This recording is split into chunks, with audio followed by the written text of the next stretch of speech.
Viewers, എല്ലാവർക്കും ദിജോസ് വേൾഡിൻ്റെ പുതിയൊരു വീഡിയോയിലേക്ക് സ്വാഗതം.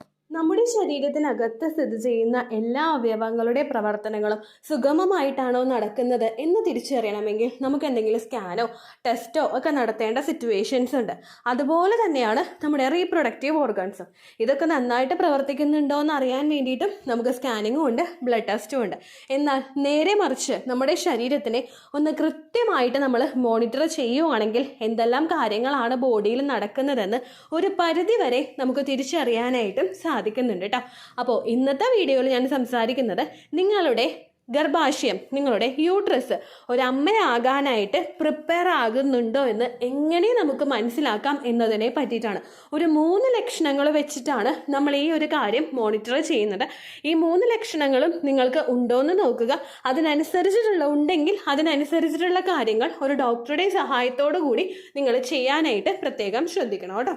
നമ്മുടെ ഗർഭാശയം കുഞ്ഞിന് വേണ്ടിയിട്ട് പ്രിപ്പയർ ആകുന്നത്, കുഞ്ഞിന് നിലകൊള്ളാൻ സഹായിക്കുന്ന ഏറ്റവും നല്ലൊരു എൻഡോമെട്രിയും അതുപോലെ ഫേവറബിൾ ആയിട്ടുള്ള ഒരു എൻവയോൺമെന്റ് യൂട്രസിൽ ഉണ്ടാക്കി എടുത്തിട്ടുമാണ്. എൻഡോമെട്രിയം ലൈനിങ്ങിന് എന്തെങ്കിലും ബുദ്ധിമുട്ടുണ്ടെങ്കിൽ, തിക്കണല്ലാത്ത സിറ്റുവേഷൻ ആണെങ്കിൽ നമുക്ക് പ്രഗ്നൻസി നഷ്ടമായി പോവുകയും ചെയ്യും.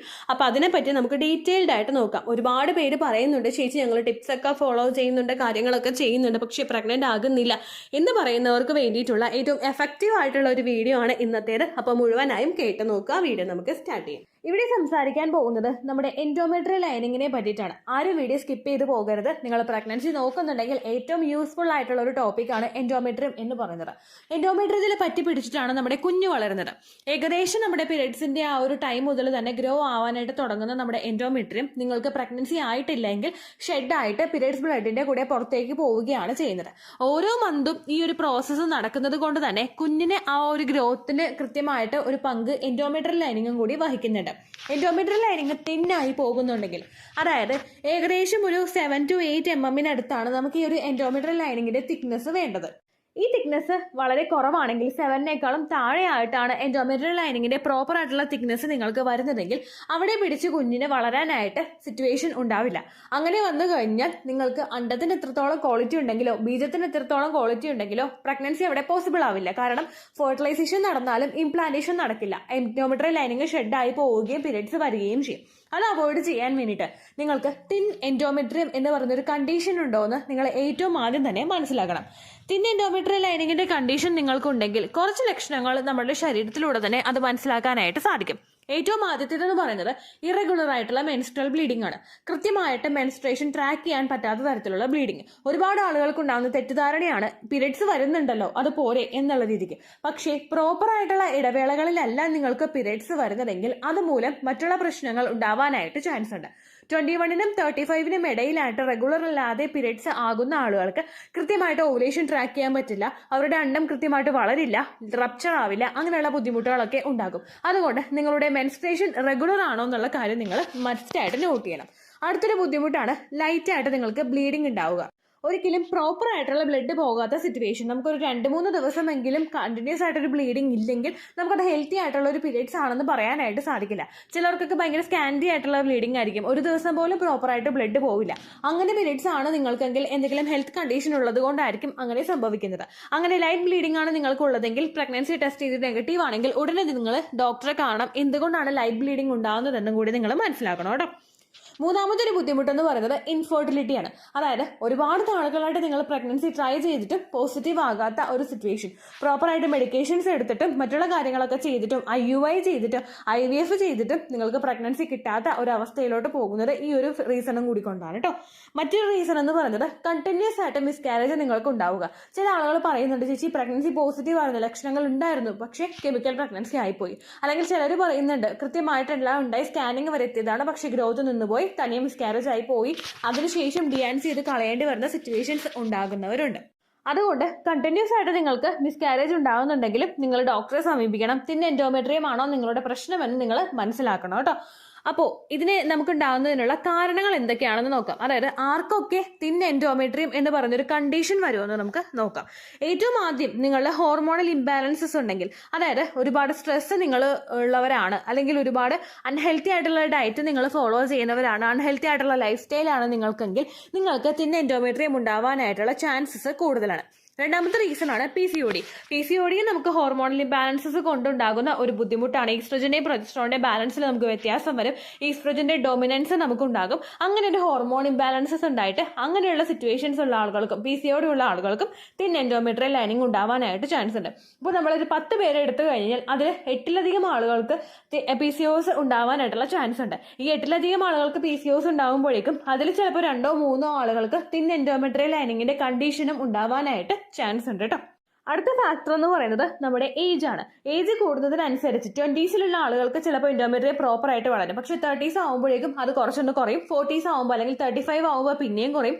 40 ആകുമ്പോൾ പിന്നെയും കുറയും. ഏജ് അപ്പോൾ ഡൊമിനന്റ് ആയിട്ടുള്ള ഒരു ഫാക്ടറാണ്. ഏജ് ഒരുപാട് നിങ്ങൾ നീട്ടിക്കൊണ്ട് പോകാതെ നിങ്ങൾ പ്രഗ്നൻസി നോക്കുന്നത് നല്ലതായിരിക്കും കേട്ടോ. അടുത്ത റീസൺ ആണ് നമുക്ക് പുവർ ബ്ലഡ് ഫ്ലോ ഉണ്ടാവുന്നത്. അതായത് നമ്മളുടെ ഒരു അണ്ടമാണെങ്കിലും അല്ലെങ്കിൽ പുരുഷന്റെ ബീജമാണെങ്കിലും എൻഡോമെട്രിയൽ ലൈനിങ് ആണെങ്കിലും എല്ലാം പ്രോപ്പറായിട്ട് നമുക്ക് അവിടെ വളരണമെങ്കിൽ ബ്ലഡ് ഫ്ലോ കൃത്യമായിട്ട് തന്നെ ഉണ്ടാവണം. ഈ ഫ്ലോ അവിടെ കുറഞ്ഞു പോയി കഴിഞ്ഞ് കഴിഞ്ഞാൽ നമുക്ക് കൃത്യമായിട്ട് അണ്ടത്തിന് വളരാൻ പറ്റില്ല. അതുപോലെ എൻഡോമെട്രിയൽ ലൈനിങ് തിക്കണാവില്ല. അങ്ങനെ പല ബുദ്ധിമുട്ടുകളും നമുക്ക് ഉണ്ടാവാനായിട്ട് ചാൻസ് ഉണ്ട്. നമ്മൾ തന്നെ കരുതി കൂട്ടി വെച്ചിട്ടല്ല ബ്ലഡ് ഫ്ലോ കുറയുന്നത്. മറ്റു പല ഹെൽത്ത് കണ്ടീഷനും നമുക്കുണ്ടെങ്കിലും ബ്ലഡ് ഫ്ലോ കുറയാനായിട്ട് ചാൻസ് ഉണ്ട്. ഏറ്റവും ആദ്യത്തെ ഒരു റീസൺ ആണ് ഒബിസിറ്റി. അതായത് നമുക്ക് അമിതമായിട്ടുള്ള ശരീരഭാരമുണ്ട്, ഫാറ്റ് കൂടുതലായിട്ട് ശരീരത്തിൽ അടിഞ്ഞു കൂടുന്നവരാണ് നിങ്ങളെങ്കിൽ അതുമൂലം നിങ്ങൾക്ക് ബ്ലഡ് ഫ്ലോനെ അത് അഫക്റ്റ് ചെയ്യാനായിട്ട് ചാൻസ് ഉണ്ട്. ഫാറ്റ് ഇഷ്യൂസ് കൂടുതലായിട്ട് അടിഞ്ഞു കൂടിക്കഴിഞ്ഞാൽ അവിടെ എഫിഷ്യന്റ് ആയിട്ടുള്ള ഒരു ബ്ലഡ് സർക്കുലേഷൻ ഉണ്ടാവില്ല കേട്ടോ. അടുത്ത റീസൺ ആണ് നമ്മുടെ BP ഉണ്ടാകുന്ന ഫ്ലക്ച്വേഷൻസ്. ഹൈ BP ഉള്ള ആളുകൾക്ക് ബ്ലഡ് ഫ്ലോനെ അഫക്റ്റ് ചെയ്യാനായിട്ട് അത് ചാൻസ് ഉണ്ട്. മറ്റൊരു റീസൺ ആണ് ബർത്ത് കൺട്രോൾ പിൽസ്. ഒരുപാട് ആളുകൾ ബർത്ത് കൺട്രോൾ പിൽസ് കണ്ടിന്യൂസ് ആയിട്ട് എടുക്കുന്നവരുണ്ട്. അതായത് ഇപ്പോൾ ഒരു ടെമ്പററി ആയിട്ടുള്ള ഒരു ബർത്ത് കൺട്രോൾ എന്നുള്ള രീതിക്ക് ചില ആളുകൾ കുറച്ചധികം മാസത്തേക്ക് ബർത്ത് കൺട്രോൾ പിൽസ് എടുക്കാറുണ്ട്.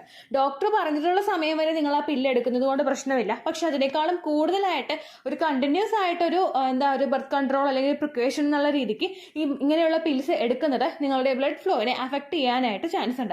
ഒരുപാട് ആളുകൾ വൺസ് ഒരു പ്രിസ്ക്രിപ്ഷൻ മേടിച്ചു കഴിഞ്ഞാൽ കണ്ടിന്യൂസ് ആയിട്ട് ആ മെഡിസിൻ കഴിക്കുന്നവരുണ്ട്. അങ്ങനെ നിങ്ങൾ ചെയ്യാനായിട്ട് പാടില്ല. ബർത്ത് കൺട്രോളിന്റെ എന്തെങ്കിലും ഒരു മെഡിസിൻ നിങ്ങൾ എടുക്കുന്നുണ്ടെങ്കിൽ, ഈവൻ PCODക്ക് വേണ്ടിയിട്ടാണെങ്കിലും നിങ്ങൾ എടുക്കുന്നുണ്ടെങ്കിൽ അത് എത്ര നാളത്തേക്ക് എടുക്കണമെന്ന് വിശദമായും നിങ്ങളുടെ ഡോക്ടറോട് തന്നെ ചോദിച്ച് മനസ്സിലാക്കുക.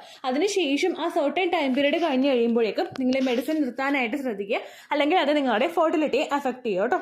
അടുത്ത ഫാക്ടറാണ് ഫൈബ്രോയിഡ്. നമ്മുടെ യൂട്രസിൽ എന്തെങ്കിലും ഫൈബ്രോയിഡ് ഉണ്ടെങ്കിൽ എൻഡോമെട്രിയൽ ലൈനിങ് പ്രോപ്പർ ആയിട്ട് വളരുന്നതിനെ അത് അഫക്റ്റ് ചെയ്യാനായിട്ട് ചാൻസ് ഉണ്ട്. അപ്പോൾ ഫൈബ്രോയിഡ് ഉള്ള ആളുകൾ സ്കാനൊക്കെ ചെയ്യുമ്പോഴേക്കും എൻഡോമെട്രിയൽ ലൈനിങ്ങിന്റെ തിക്നെസ്സും അതുപോലെ ഞാൻ ഈ പറഞ്ഞിട്ടുള്ള ലക്ഷണങ്ങൾ നിങ്ങൾക്കുണ്ടോ എന്നുള്ള കാര്യം കൂടി നിങ്ങൾ മോണിറ്റർ ചെയ്യണം കേട്ടോ. അടുത്തതായിട്ട് ഇങ്ങനെയുള്ള ഒരു കണ്ടീഷൻ നിങ്ങൾക്ക് ഓൾറെഡി ഉണ്ടെന്ന് ഡയഗ്നോസ് ചെയ്ത ആളുകളും ഒരുപാട് നാളുകളായിട്ട് ട്രീറ്റ്മെന്റുകൾ എടുത്തിട്ടും പ്രഗ്നൻസി കിട്ടാത്ത ആളുകളും ഡയറ്റിൽ ഇൻക്ലൂഡ് ചെയ്യേണ്ട കുറച്ച് ഭക്ഷ്യവസ്തുക്കളുണ്ട്. അതെന്തൊക്കെയാണെന്ന് നമുക്ക് നോക്കാം. എല്ലാർജിനിൻ കണ്ടന്റ് അടങ്ങിയിട്ടുള്ള ഫുഡ് വേണം നിങ്ങൾ കൂടുതലായിട്ട് ഈ ഒരു കണ്ടീഷനുള്ളവർ എടുക്കാനായിട്ട്. റെഡ് മീറ്റ്, അതായത് നമ്മളുടെ റെഡ് കളറിലുണ്ടാവുന്ന മാംസങ്ങൾ എടുക്കുന്നത് നല്ലതാണ്. അതുപോലെ ഫിഷ് കഴിക്കുന്നത് നല്ലതാണ്. റെഡ് മീറ്റ് കഴിക്കുന്നത് നല്ലതാണെന്ന് വിചാരിച്ചിട്ട് കൂടുതൽ എടുക്കേണ്ട, കുറഞ്ഞ അളവിൽ. അതായത് ഒരു ദിവസം നിങ്ങളിപ്പോൾ എന്തെങ്കിലും മേടിക്കുന്നുണ്ടെങ്കിൽ അതിന്റെ ചെറുതായിട്ടുള്ള ഒരു പോർഷൻ നിങ്ങൾ എടുക്കാനായിട്ട് ശ്രദ്ധിക്കുക. ഒരു നേരം കഴിക്കാനായിട്ട് ശ്രദ്ധിക്കുക. അതാണ് ഉദ്ദേശിച്ചത്. അതുപോലെ ഫിഷ് ആണെങ്കിലും നല്ല ഫിഷ് കഴിക്കാനായിട്ട് ശ്രദ്ധിക്കുക. ഒരുപാട് നാളുകൾ വെള്ളത്തിൽ കിടന്ന നല്ല വലിയ ഫിഷ് കഴിക്കുന്നതിനേക്കാളും നല്ലത് ചെറു മത്സ്യങ്ങൾ കഴിക്കുന്നതാണ് കേട്ടോ. അടുത്തൊരു കണ്ടീഷൻ, അടുത്തതായിട്ട് നിങ്ങൾക്ക് എടുക്കാൻ സാധിക്കുന്നത് വിറ്റമിൻ ഇയുടെ കണ്ടന്റ് അടങ്ങിയിട്ടുള്ള ഭക്ഷണങ്ങളാണ്. ഫോർ എക്സാമ്പിൾ ബദാം കഴിക്കുക, സൺഫ്ലവർ സീഡ് എടുക്കുക, അവോക്കാഡോ, ബീറ്റ്റൂട്ട്, ഇതെല്ലാം നല്ലതാണ്. അതുപോലെ ഫ്രൂട്ട്സിന്റെ കാറ്റഗറിയിലോട്ട് നമ്മൾ വരുമ്പോഴേക്കും മാതള നാരങ്ങ, ഓറഞ്ച്, അതുപോലെ ലെമൺ, വാട്ടർമെലൺ, ഇതെല്ലാം നല്ലതായിരിക്കും. അതുപോലെ തന്നെ നൈട്രിക് ഓക്സൈഡിന്റെ കണ്ടന്റ് കൂടുതലായിട്ട് അടങ്ങിയിട്ടുള്ള നമ്മുടെ മാതള നാരങ്ങയൊക്കെ എടുക്കുന്നത് ബ്ലഡ് സർക്കുലേഷൻ പ്രോപ്പർ ആയിട്ട് നടക്കുന്നതിനും വെസലിന്റെ ആ ഒരു പെർഫോമൻസ് ഒക്കെ ഇൻക്രീസ് ചെയ്യുന്നതിനും വേണ്ടിയിട്ട് ഇത് സഹായിക്കുന്നുണ്ട് കേട്ടോ.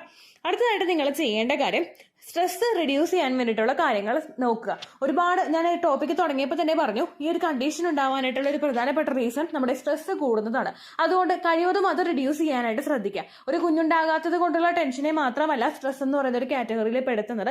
അത് മാത്രമല്ല ഫെർട്ടിലിറ്റി എഫക്ട് ചെയ്യുന്നത്. നിങ്ങൾക്ക് ലൈഫിൽ മറ്റേതെങ്കിലും ടെൻഷൻ ഉണ്ടെങ്കിൽ, വർക്ക് പ്രഷർ ആണെങ്കിലും അല്ലെങ്കിൽ പഠിച്ചുകൊണ്ടിരിക്കുന്ന ആളുകൾക്ക് ഉണ്ടാകുന്ന ടെൻഷൻ ആണെങ്കിലും, ഇൻലോസിന്റെ ഇടയിലോ നിങ്ങൾ പാർട്ട്നേഴ്സിന്റെ ഇടയിലോ ഉണ്ടാകുന്ന എന്തെങ്കിലും സ്ട്രെസ് ആണെങ്കിലും അതും നിങ്ങളുടെ ഫെർട്ടിലിറ്റിയെ അഫക്ട് ചെയ്യാനായിട്ട് ചാൻസ് ഉണ്ട്. സ്ട്രെസ് കൂടുമ്പോൾ നമുക്ക് ഒരുപാട് ശരീരത്തിൽ വ്യത്യാസങ്ങൾ ഉണ്ടാകും. ഈ വ്യത്യാസങ്ങളെ ഒന്ന് നോർമൽ ആക്കാൻ വേണ്ടിയിട്ട് ശരീരം പ്രവർത്തിക്കുന്നതിന്റെ ഭാഗമായിട്ടും സ്ട്രെസ് ഹോർമോൺ ശരീരത്തിൽ ഒരുപാട് ഇൻക്രീസ് ആകുമ്പോഴേക്കും മറ്റു പല ഹോർമോൺസിന്റെ പ്രവർത്തനം ഇത് സപ്രസ് ചെയ്യുന്നതിന്റെ ഭാഗമായിട്ടും അത് ഫെർട്ടിലിറ്റി അഫക്ട് ചെയ്യാനായിട്ട് ചാൻസ് ഉണ്ട്. കഴിവതും സ്ട്രെസ് ഉണ്ടാകുന്ന സമയത്ത് അതിൽ നിന്നും മൈൻഡ് ഡീവിയേറ്റ് ചെയ്യാനായിട്ട് നിങ്ങൾ ശ്രദ്ധിക്കുക കേട്ടോ. അതുപോലെ ബ്ലഡ് സർക്കുലേഷൻ ഇൻക്രീസ് ചെയ്യാൻ വേണ്ടിയിട്ടുള്ള കാര്യങ്ങൾ നിങ്ങൾ ചെയ്യുക.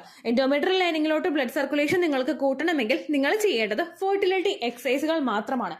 ഫെർട്ടിലിറ്റി എക്സസൈസുകളെ പറ്റിയിട്ടുള്ള വീഡിയോ നമ്മുടെ ചാനലിൽ ചെയ്തിട്ടുണ്ട്. ഡെഡിക്കേറ്റഡ് ആയിട്ടുള്ള ഒരു പ്ലേലിസ്റ്റും അതിന് ക്രിയേറ്റ് ചെയ്ത് വെച്ചിട്ടുണ്ട്. ദി ചൂസ് വേൾഡ് എന്ന് നമ്മുടെ ചാനൽ നിങ്ങൾ സെർച്ച് ചെയ്തതിന് ശേഷം കമ്മ്യൂണിറ്റി ടാബിൽ, അതായത് ആ ഒരു ടാബിന്റെ ഓപ്ഷനിൽ നിങ്ങൾക്ക് പ്ലേലിസ്റ്റ് ഉണ്ടാകും. അതിൽ ഫെർട്ടിലിറ്റി എക്സസൈസ് എന്ന് പറയുന്ന പ്ലേലിസ്റ്റ് നിങ്ങൾ വാച്ച് ചെയ്ത് കഴിഞ്ഞാൽ അതുമായിട്ട് റിലേറ്റഡ് ആയിട്ടുള്ള എക്സസൈസ് നിങ്ങൾക്ക് കാണാനായിട്ട് സാധിക്കും. അതല്ലാത്ത ബാക്കിയുള്ള എക്സസൈസ് ചെയ്യുന്നതുകൊണ്ട് കാര്യമില്ല. ഇതാകുമ്പോൾ ഡയറക്റ്റ് നിങ്ങളുടെ ഒരു ഫെർട്ടിലിറ്റി വർദ്ധിപ്പിക്കാൻ വേണ്ടിയിട്ട് ഇത് സഹായിക്കും. അങ്ങനെയുള്ള എക്സസൈസുകൾ നിങ്ങൾ ചെയ്യാനായിട്ട് ശ്രദ്ധിക്കുക. For example leg up the ball exercise, butterfly exercise, malasana exercise, bridge pose, ഇതെല്ലാം നല്ലതാണ് കേട്ടോ. അടുത്തതായിട്ട് നിങ്ങൾക്ക് ചെയ്യാൻ പറ്റുന്ന ടിപ്പാണ് castor oil pack. Castor oil pack നിങ്ങൾ ശരീരത്തിൽ അപ്ലൈ ചെയ്ത് കൊടുക്കുമ്പോഴേക്കും, അതിനെപ്പറ്റി ഡീറ്റെയിൽഡ് ആയിട്ട് ഞാൻ പറയുന്നില്ല. The choose world castor oil pack എന്ന് നിങ്ങൾ സെർച്ച് ചെയ്ത് കഴിഞ്ഞാൽ നിങ്ങൾക്ക് ആ വീഡിയോ ലഭിക്കുന്നതായിരിക്കും. അതിൽ ഞാൻ പറഞ്ഞിട്ടുണ്ട് നമ്മുടെ വയറിൽ ആവണക്കെണ്ണ ഇട്ടിട്ട് ഹോട്ട് ബാഗ് വെച്ചിട്ട് ചൂട് പിടിക്കുന്ന ഒരു മെത്തേഡാണത്. ഇത് നിങ്ങൾ ചെയ്യുമ്പോഴേക്കും ബ്ലഡ് സർക്കുലേഷൻ ഭയങ്കര എഫക്റ്റീവായിട്ട് റീപ്രൊഡക്റ്റീവ് ഓർഗൻസിലോട്ട് എത്തുന്നതിന് വേണ്ടിയിട്ട് അത് സഹായിക്കും കേട്ടോ. അത്തരത്തിൽ നിങ്ങൾക്ക് ചെയ്യാവുന്നതാണ്. ഇതെല്ലാം നിങ്ങളുടെ എൻഡോമെട്രിയൽ ലൈനിങ് പ്രോപ്പറായിട്ട് ആവാൻ നിങ്ങളെ സഹായിക്കുന്നവയാണ്. അത് നിങ്ങൾ കൃത്യമായിട്ട് ചെയ്യാനായിട്ട് ശ്രദ്ധിക്കുക കേട്ടോ. ഇത്രയേ ഉള്ളൂ വീഡിയോ. യൂസ്ഫുൾ ആയി കാണുമെന്ന് വിശ്വസിക്കുന്നു. യൂസ്ഫുൾ ആവുന്നുണ്ടെങ്കിൽ ലൈക്ക് ചെയ്യുക, ഫ്രണ്ട്സിനൊക്കെ ഷെയർ ചെയ്ത് കൊടുക്കുക കേട്ടോ. എന്തെങ്കിലും സംശയം ഉണ്ടെങ്കിൽ നിങ്ങൾ കമൻസിൽ ചോദിക്കുക. പണ്ടത്തെ വീഡിയോയ്ക്ക് കമൻസ് ഇടുന്നവർക്ക് റിപ്ലൈ ലഭിക്കുന്നില്ലെങ്കിൽ ലേറ്റസ്റ്റ് ആയിട്ട് ഞാൻ ഏത് വീഡിയോ ആണോ അപ്ലോഡ് ചെയ്യുന്നത് അതിന് താഴെ കമൻറ്റ് ഒന്ന് കോപ്പി പേസ്റ്റ് ചെയ്യാനായിട്ട് ശ്രദ്ധിക്കുക കേട്ടോ. അതുപോലെ ഓവുലേഷൻ ഡേറ്റ് കാൽക്കുലേറ്റ് ചെയ്ത് തരാനായിട്ട് റിക്വസ്റ്റ് ചെയ്യുന്ന ആളുകൾ എത്രയാണോ സൈക്കിൾ ലെങ്ത് അത് മെൻഷൻ ചെയ്യാനായിട്ട് ശ്രദ്ധിക്കുക. സൈക്കിൾ ലെങ്ത് എന്നതുകൊണ്ട് ഉദ്ദേശിച്ചത് ഓരോ മാസവും എത്ര ദിവസം കൂടുമ്പോഴാണോ ബ്ലീഡിങ് വരുന്നത് അതാണ് സൈക്കിൾ ലെങ്ത്. കഴിഞ്ഞ മാസം ഒരു 8-ാം തീയതിയാണ് ബ്ലീഡിങ് ആയതെങ്കിൽ ഈ മാസം 6-ാം തീയതിയാണ് ബ്ലീഡിങ് ആയതെങ്കിൽ കഴിഞ്ഞ മാസം 8-ാം തീയതി മുതൽ ഈ മാസം 6-ാം തീയതി വരെ എത്ര ദിവസമുണ്ടോ അത് കാലണ്ടറിൽ എണ്ണി തിട്ടപ്പെടുന്നതാണ് നിങ്ങളുടെ സൈക്കിൾ ലെങ്ത്. സൈക്കിൾ ലെങ്ത് നമ്മൾ കൃത്യമായിട്ട് കാൽക്കുലേറ്റ് ചെയ്യുകയാണെങ്കിൽ ഓവുലേഷൻ ഡേറ്റ് എളുപ്പത്തിൽ കണ്ടുപിടിക്കാൻ വേണ്ടിയിട്ട് ഒരുപാട് ആപ്ലിക്കേഷൻസും ഒരുപാട് ഓൺലൈൻ ആയിട്ടുള്ള വെബ്സൈറ്റുകളും ഇന്ന് നമുക്ക് അവൈലബിൾ ആണ്. പ്ലേ സ്റ്റോറിൽ പോയിട്ട് ഓൺലൈൻ ഓവുലേഷൻ ട്രാക്കർ എന്ന് ടൈപ്പ് ചെയ്ത് കഴിഞ്ഞാൽ നിങ്ങൾക്ക് അതുമായിട്ട് ബന്ധപ്പെട്ടിട്ടുള്ള ആപ്ലിക്കേഷൻസ് കിട്ടും. അത് പറ്റുന്നില്ല എങ്കിൽ ഗൂഗിളിൽ പോയിട്ട് ഓൺലൈൻ ഓവുലേഷൻ കാൽക്കുലേറ്റർ എന്ന് ടൈപ്പ് ചെയ്ത് കഴിഞ്ഞാൽ അതുമായിട്ട് ബന്ധപ്പെട്ടിട്ടുള്ള വെബ്സൈറ്റുകൾ നിങ്ങൾക്ക് കിട്ടും. അതിൽ നിങ്ങളുടെ ലാസ്റ്റ് മന്തിലെ മെൻസ്ട്രേഷൻ്റെ ഡേറ്റും ഒപ്പം ഞാൻ ഈ പറഞ്ഞ രീതിക്ക് നിങ്ങൾ കാൽക്കുലേറ്റ് ചെയ്യുന്ന സൈക്കിൾ ലെങ്ത്തും എൻ്റർ ചെയ്ത് കൊടുക്കുകയാണെങ്കിൽ നിങ്ങൾക്ക് കൃത്യമായിട്ട് ഓവുലേഷൻ ഡേറ്റ് കണ്ടുപിടിക്കാനായിട്ട് സാധിക്കും. ഫെർട്ടൈൽ ടൈം പീരീഡും നിങ്ങൾക്ക് കിട്ടും. അതായത് എത്ര ദിവസം മുതൽ കോൺടാക്ട് ചെയ്ത് തുടങ്ങിക്കഴിഞ്ഞാൽ നിങ്ങൾ പ്രഗ്നൻ്റ് ആകും എന്നുള്ളൊരു ഡേറ്റും നിങ്ങൾക്ക് പ്രോപ്പറായിട്ട് കിട്ടും കേട്ടോ. ഇത് കാൽക്കുലേറ്റ് ചെയ്യുന്ന സമയത്ത് സൈക്കിൾ ലെങ്ത് കാൽക്കുലേറ്റ് ചെയ്യുന്ന സമയത്ത് നിങ്ങളുടെ ആ ഒരു കലണ്ടറിൽ നോക്കി തന്നെ നിങ്ങൾ കാൽക്കുലേറ്റ് ചെയ്യുക. പല മാസങ്ങളിലും 30-31 ദിവസമുണ്ട്. അതുകൊണ്ടാണ് അങ്ങനെ പറഞ്ഞത്. ഒപ്പം നിങ്ങൾക്ക് ബ്ലീഡിങ് തുടങ്ങിയ ദിവസത്തിന് വേണം നിങ്ങൾ ഡേ 1 ആയിട്ട് എടുക്കാൻ വേണ്ടിയിട്ട്. സ്പോട്ടിങ് തുടങ്ങിയ ദിവസത്തിനെ, അതായത് ചെറുതായിട്ട് ഡിസ്ചാർജ് പോയി തുടങ്ങിയ ദിവസത്തിനെ നിങ്ങൾ കൺസിഡർ ചെയ്യേണ്ട ആവശ്യം ഇല്ല കേട്ടോ. അപ്പോൾ ഇത്രയേ ഉള്ളൂ വീഡിയോ. അടുത്തൊരു വീഡിയോ ആയിട്ട് നമുക്ക് വീണ്ടും കാണാം. ബൈ.